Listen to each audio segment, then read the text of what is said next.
Hi hello welcome to Rani's cafe சமையல். இன்றைக்கி வீடியோவில் ஒரு சம்மர் ட்ரிங்க் தான் பார்க்க போகிறோம். Cucumber cooler. ரொம்ப டிஃப்ரெண்ட்டான ஒரு எனர்ஜெட்டிக்கான ரெஃப்ரெஷ்மெண்ட்டான ஒரு ட்ரிங்க் தான் இது. வாங்க வீடியோக்கு போகிறதுக்கு முன்னாடி நீங்கள் நம்ம சேனலுக்கு நியூவாக விசிட் பண்ணுறீங்கன்னா மறக்காமல் சப்ஸ்கிரைப் பண்ணிக்கோங்க. கூடவே அந்த பெல் நோட்டிஃபிகேஷனை கிளிக் பண்ணி ஆளுங்கிற ஆப்ஷனை ப்ரெஸ் பண்ணிக்கோங்க. இதுக்கு ஒரு மிக்சர் ஜாரில் ஒரு வெள்ளரிக்காய் எடுத்து தோல் சீவி கட் பண்ணி எடுத்திருக்கேன். 10-12 புதினா இலைகள்.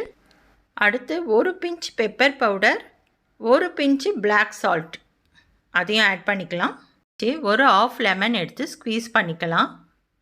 ஒரு ஸ்பூன், ஒரு பெரிய ஸ்பூன் அளவு சுகர் எல்லாத்தையும் சேர்த்து பிளெண்டரில் நல்லா அரைச்சிக்கலாம்.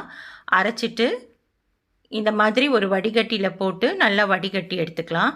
நல்லா ஃபைனாக வடிகட்டிக்கங்க, எந்த இதுவுமே இல்லாமல் இந்த அளவுக்கு வடிகட்டி. இப்போ நாம் ஜூஸ் வடிகட்டி எடுத்தாச்சு. நம்ம ஜூஸ் ரெடி ஆகிடுச்சு. இப்போ ஒரு கிளாஸ் டம்ளரில் நாம் தேவையான அளவுக்கு ஐஸ் க்யூப்ஸ் சேர்த்துக்கலாம். ஐஸ் க்யூப்ஸ் ஆட் பண்ணிவிட்டு நாம் இப்போ ரெடி பண்ணி வச்சுருக்க அந்த குக்கும்பர் ஜூஸ் எடுத்து இந்த கிளாஸ் டம்ளர் ஃபுல்லாக ஆட் பண்ணிக்கலாம். ஆட் பண்ணிவிட்டு மேலே கார்னிஷிங்காக ஒரு லெமனும் கொஞ்சோண்டு மின்ட் லீவ்ஸும் வச்சு டெக்கரேட் பண்ணிக்கலாம். அவ்வளோதாங்க, ரெஃப்ரெஷ்மெண்ட்டான குக்கும்பர் கூலர் ட்ரிங்க் நாம் ரெடி பண்ணிட்டோம். நீங்களும் இதே மாதிரி ட்ரை பண்ணி பாருங்கள். தேங்க்ஸ் ஃபார் வாட்சிங் ராணிஸ் கஃபே சமையல்.